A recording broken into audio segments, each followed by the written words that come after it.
Swayam Prabha. Digital India. Educated India.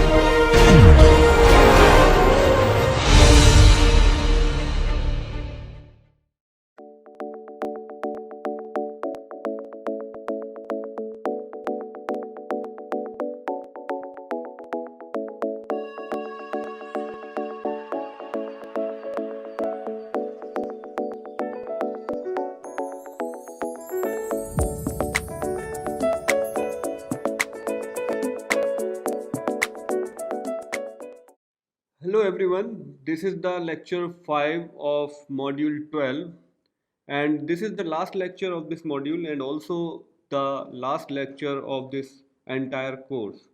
So today in the lecture we are going to discuss some numerical problems, that is numerical problems part 2. In the previous lecture also we discussed some numerical problems. Today we are going to discuss a total of 6 problems and the first problem goes something like this. Consider a SH wave coming in at an angle of 60 degrees and some travels as a head wave along the interface. At what depth is the amplitude of head wave 1 by E of that at z is equal to 0. So we need to find this out for a 1 Hertz wave and also for 0.1 Hertz wave. So the problem says that the SH wave is coming and it is coming like this, and then it is having an incident angle of around 60 degrees in the medium of velocity 3 km per second, and when it transmits along the interface, then the second medium has the velocity 4 km per second. Let's suppose the interface is located at z is equal to 0 and x is basically having this direction. So we need to find this out, at what depth is the amplitude of the head wave 1 by E of that at z is equal to 0, and that we need to figure it out for two types of wave. One is 1 Hertz frequency and another one is 0.1 Hertz frequency. So if you can remember our lectures, then we learnt about the Z component, and this Z component of the wave is minus kx in bracket 1 minus cx square by beta square to the power 1 by 2. So first we can find out P, that is the ray parameter, that is sine 60 by V1, the first layer velocity, and when we will calculate, because B1 is 3, so we will calculate and it will become something like this, 0.2887, and for 1 Hertz wave we can write angular frequency is equal to 2 pi nu. Since nu is equal to 1 Hertz, so it will become 2 pi, and this 2 pi is the angular frequency for 1 Hertz wave. So for this wave we can find out the horizontal wave number, that is kx, and that will be calculated by omega into p, and that will come out to be, since p is 0.2887 and omega is 2 pi, so it will come out to be 1.8138 kilometer per kilometer.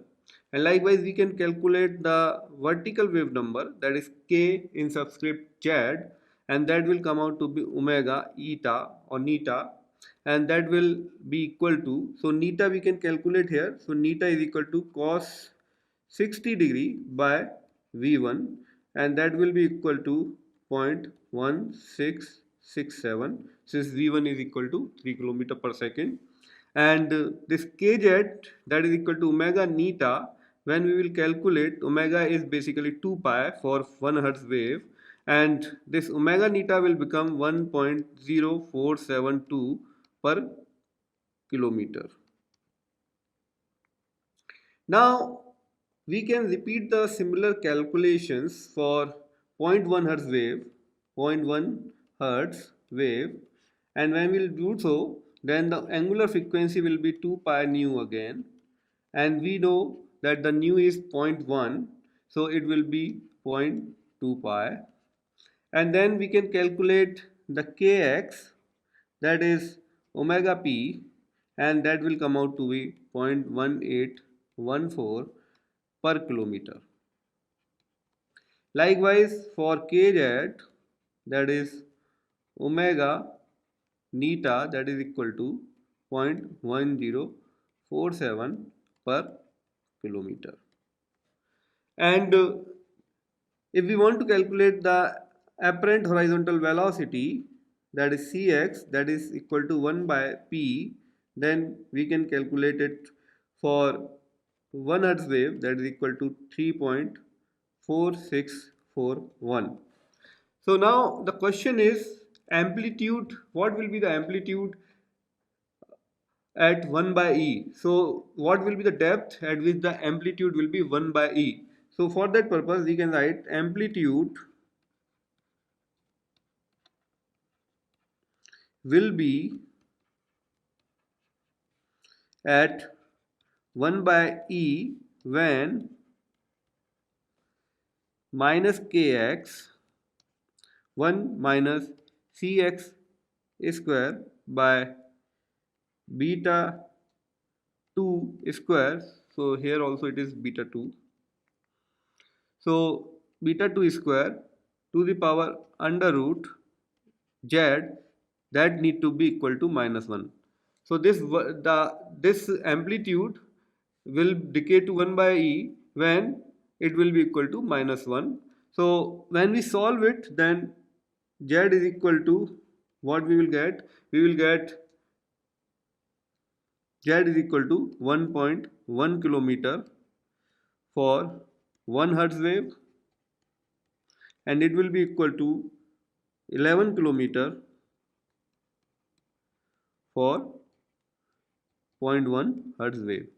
So this is the solution for our first problem. So in the first problem it was asked at what depth the amplitude of the head wave will be 1 by e. So 1 by e for the 1 hertz wave, for the 0.1 hertz wave. So that we calculated. Amplitude will be at 1 by e when z is equal to 1.1 kilometer for 1 hertz wave, and it will be equal to 11 kilometer for 0.1 hertz wave.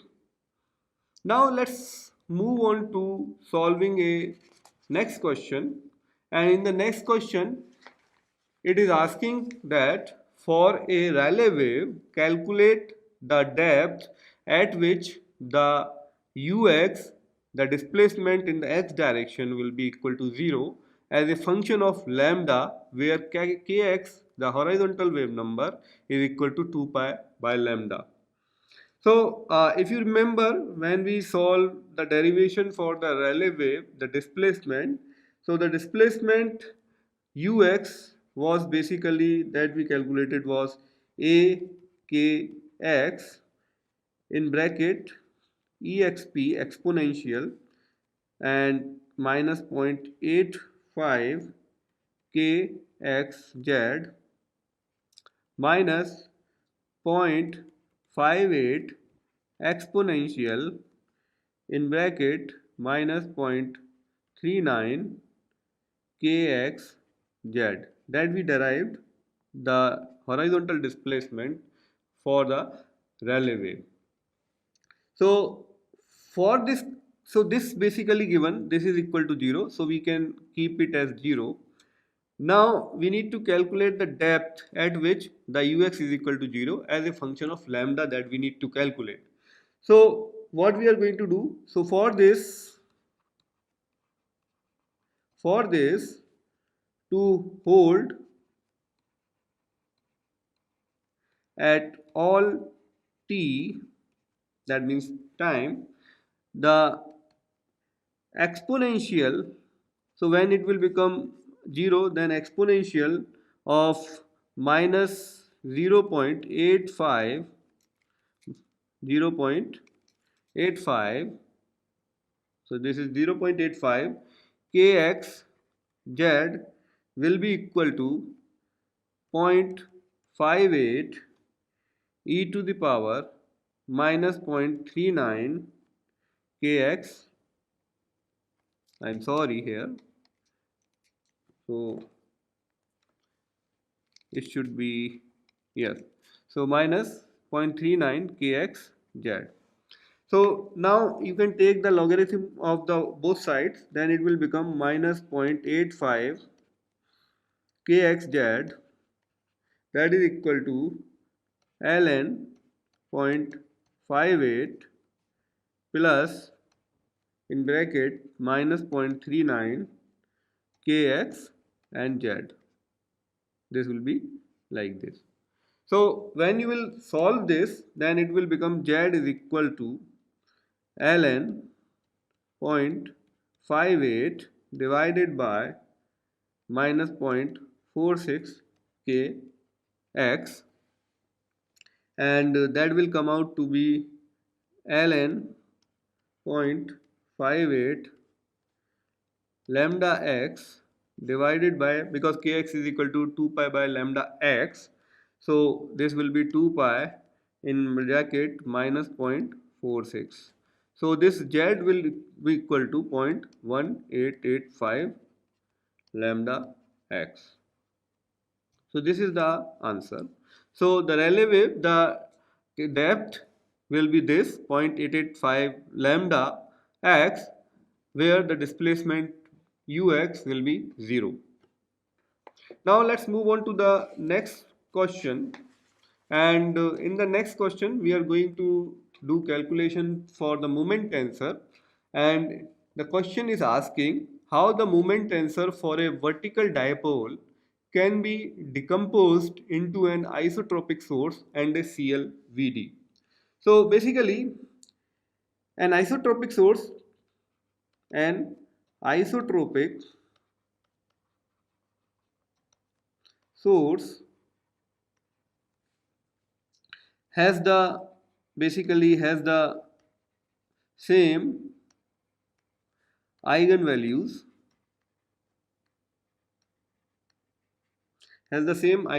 which means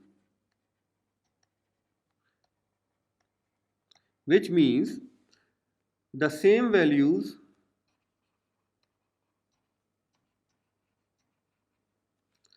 along its diagonal.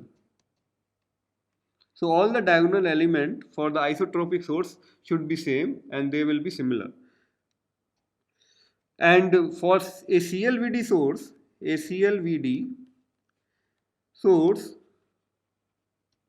has one dipole that is minus 2 times the magnitude minus 2 times the magnitude of the others. So basically, so it is asking show how the moment tensor of a vertical dipole, that means it will be having only a one non-zero component of moment, that is in the z direction. So the moment will be equal to, all the elements will be 0 except the last element, and that is mzz element, and we need to decompose it into a isotropic source plus a CLVD source. So isotropic source, maybe let's suppose we can write it down in this format: m isotropic divided by 3 0, 0, 0 m isotropic divided by 3 0, and 0 0 m isotropic divided by 3. So all diagonal elements are equal, and for CLVD we can write MC 0 0 and 0 MC 0 and 0 0 minus of 2 MC. So this is how it should be. Now we need to figure out what is the value of M iso and MC. So for this purpose, what we can do, we can solve this matrix equation here and then see how it looks like. So basically now we have a system of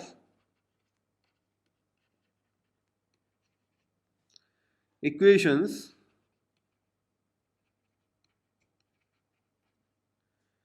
to solve.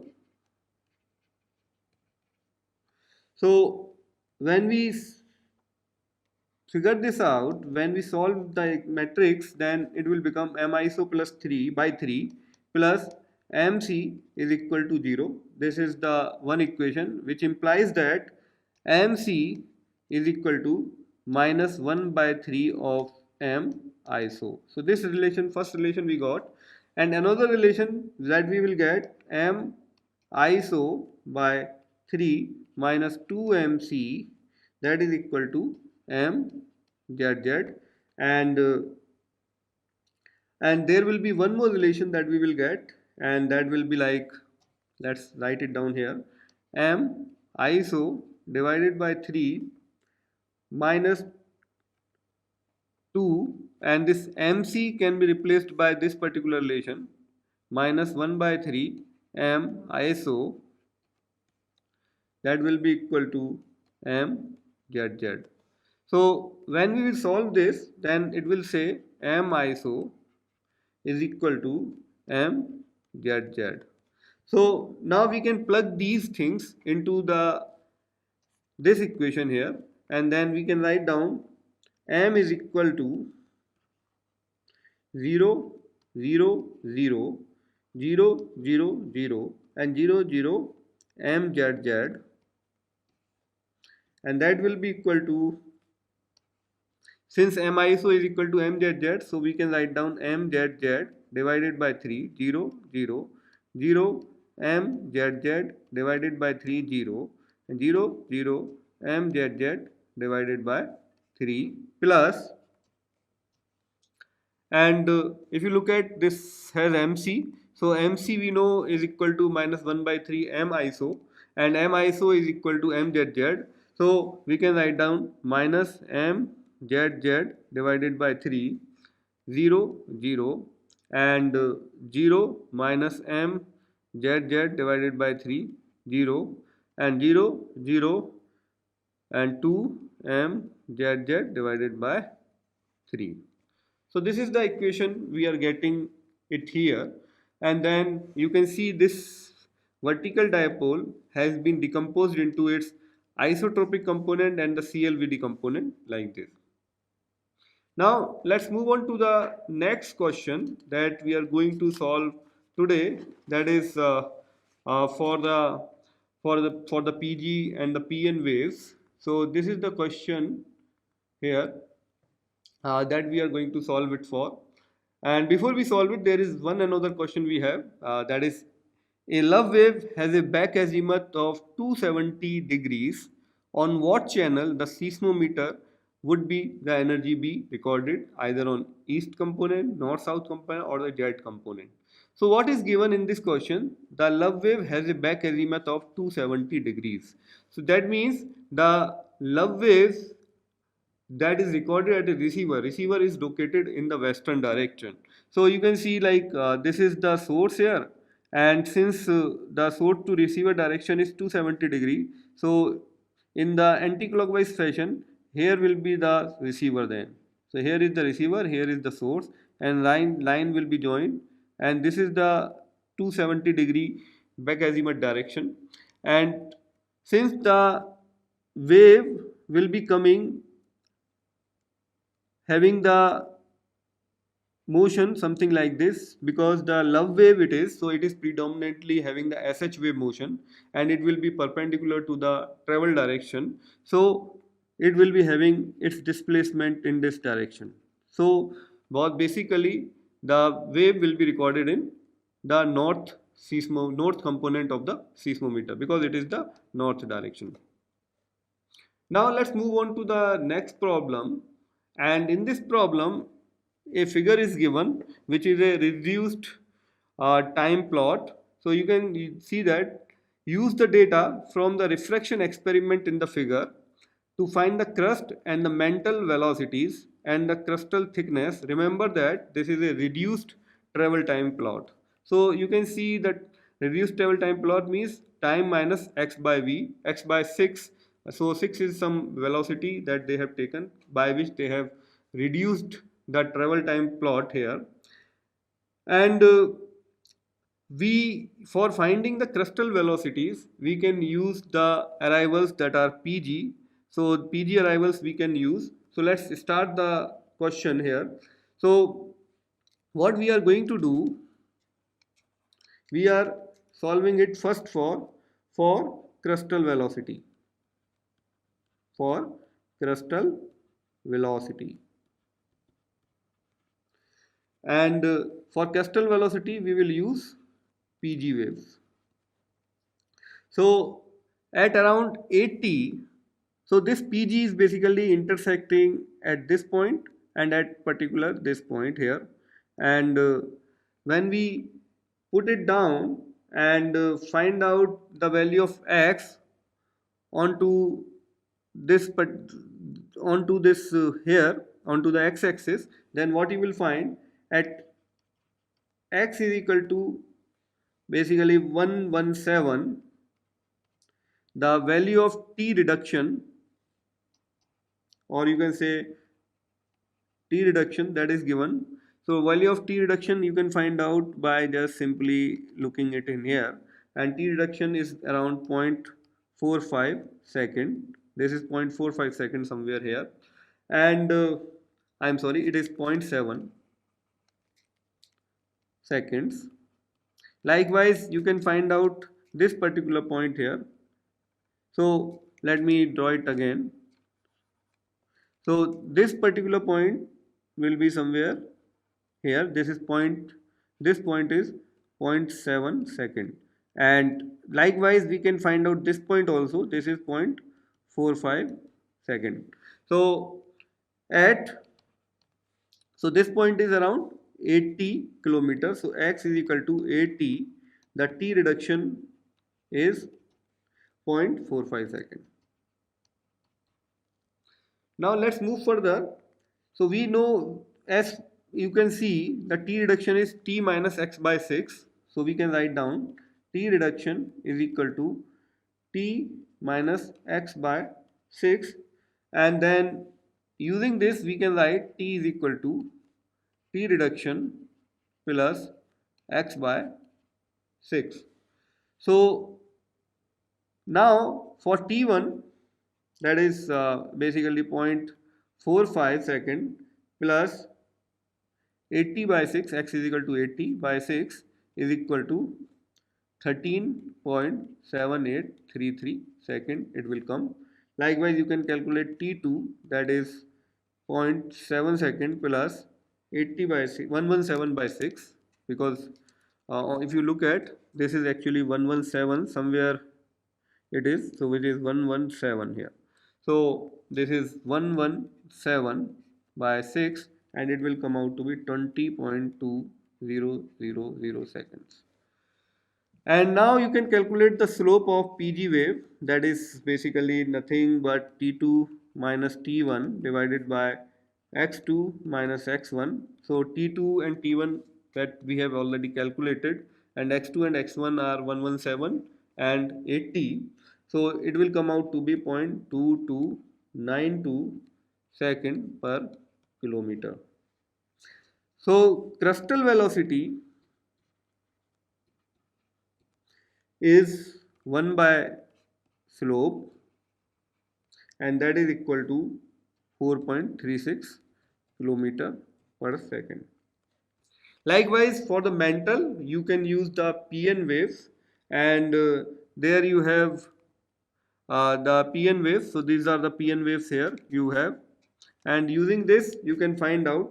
And let's suppose you are taking some point on the PN wave, and that is, let's suppose, somewhere here, and then you can just locate it onto the x-axis, and which may come out to be, let's suppose this point is 2.56 second, and on the x-axis it may be somewhere 220, And then when you will calculate for mental, we can use for, let me write down on the next page. For mental, we can use Pn. This is the Pn, and so at x is equal to 117 kilometers, the t reduced time is equal to 0.7. So you can see it is somewhere here uh, 0.7. So we are going to consider the 2 points here. So we are considering at around 117. So this is 117 here, and t reduction may be somewhere here, and if we will join it, it will come out to be 0.7. Okay, so that is t reduced time is 0.7, and at we are considering another point at x is equal to 220 that we just saw, and that is t reduced time, that is equal to 2.55, and that means T1 will be equal to 0.7 plus 117 by 6, that is 20.200 second, and T2 will be equal to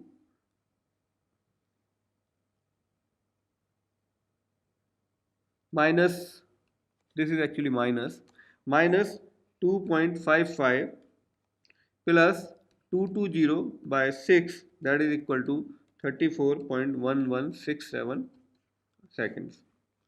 And when we calculate the slope will come out to be 0.1357 second per kilometer, and the velocity Pn velocity is equal to 7.4 kilometer per second. This is the mental velocity. And now we need to calculate the thickness. So for crystal thickness, if you remember the formula that we can use, that is xd is equal to 2h naught in bracket v1 plus v naught divided by v1 minus v naught to the power 1 by 2, and when we will calculate h naught from it, it will come out to be, because xd is the crossover distance, and this crossover distance xd is actually 117 kilometer, and this is actually the crossover distance here. So this distance here is the crossover distance, and h naught will come out to be around 29.7 kilometers. So this is the answer. I hope you may have understood it well. Now let's look at the next problem, next and the last problem, that says find the displacement for, actually this should be 0 03 for 0 t03, that is for the toroidal mode, as a function of, this should be theta and phi, this is phi, in the manner done for 0 t02 in equation 2.912 and 2.913, that is for the Stein and Weissation book. So now let's suppose to solve this, we need to find out the displacement for the toroidal mode which has n, m and l values like this, as a function of theta and the phi in the manner done for 0 t02. So basically let's start this problem to solve. So what we need to do, note that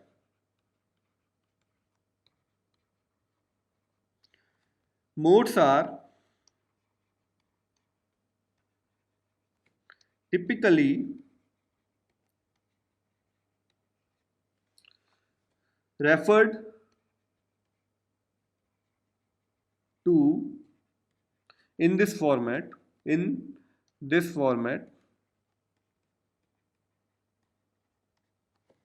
that means T, N, L, M. So For this we have, so here n is equal to 0, L is equal to 3 and M is equal to 0, right? So we also know that this is a toroidal mode and it is a surface eigenfunction, so it will not vary with depth.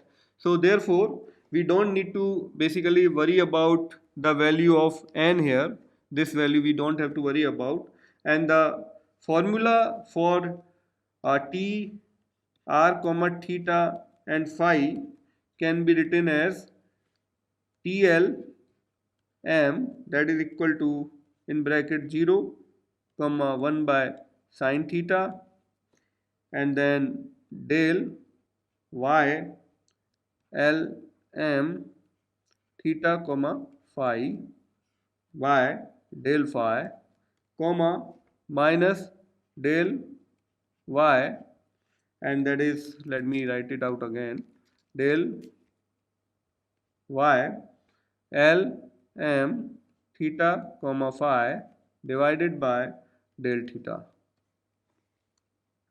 So we can get theta and phi terms either through analogy by directly calculating y. So y L m theta comma phi can be calculated using this particular equation,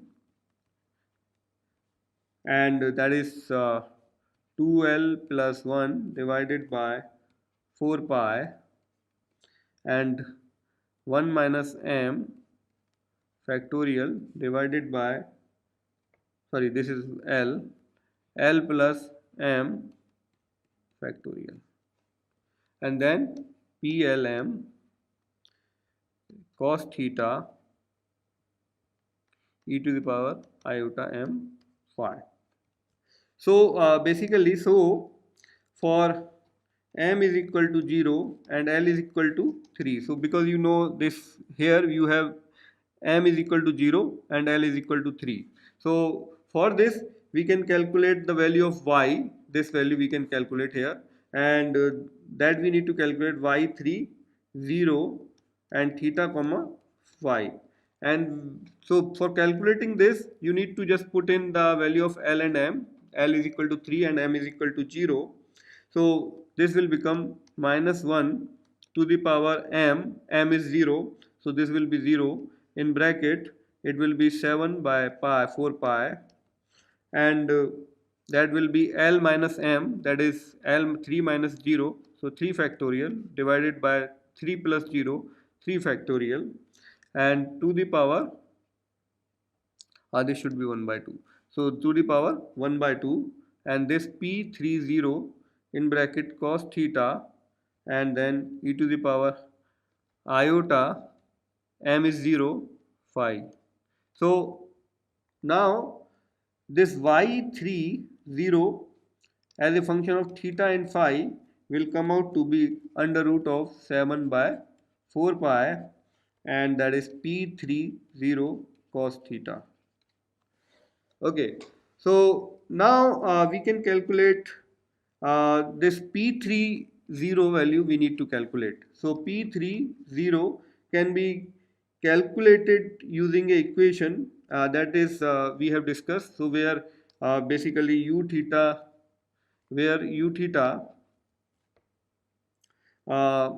is directly proportional to 1 by sine theta P30 cos theta Im e to the power iota m phi m theta. So we know that m is equal to 0 and u theta is equal to 0.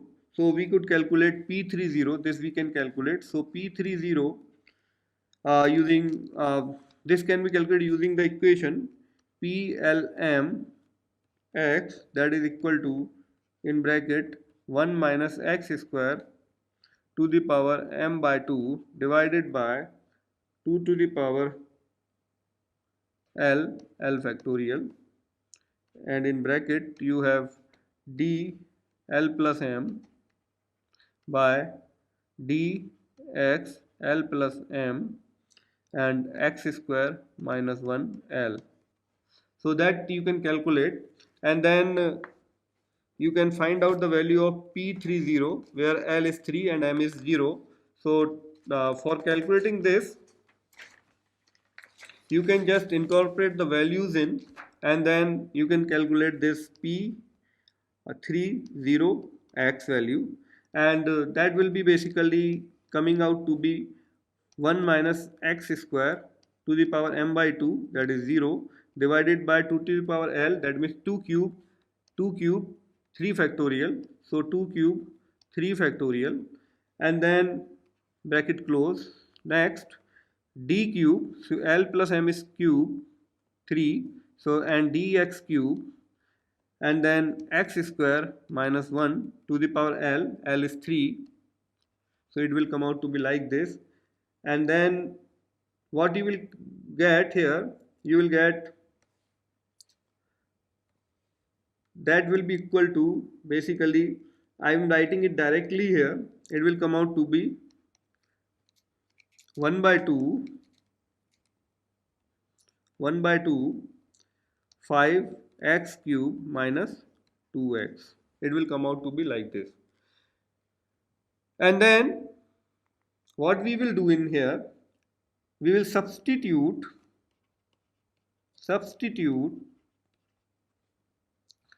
cos theta in for x. So P3 naught cos theta, that is equal to 1 by 2 in bracket 5 cos theta. So we are just incorporating cos theta in place of x in here. So this will be cos theta cube minus 3 cos theta. That is the value. And we know that the derivative of y with respect to phi is 0. So we can calculate u phi. So u phi is basically equal to minus del by del theta, and that is y03. And then we can further do the calculations for y03, and that is nothing but something like this. Y03 is equal to under root of 7 by 4 pi P3 naught, and that is cos theta, and that is equal to under root of 7 by 4 pi, and that is 1 by 2 in bracket 5 cos theta cube minus 3 cos theta bracket close.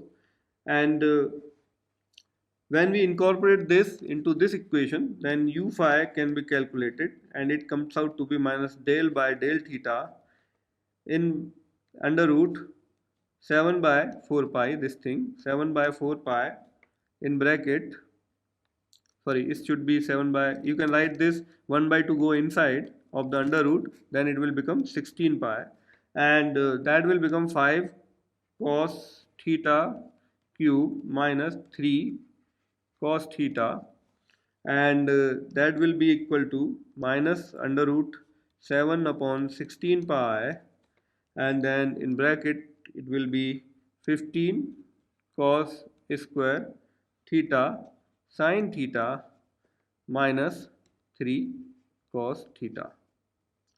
So this you have gotten the u phi, and here you got the u theta.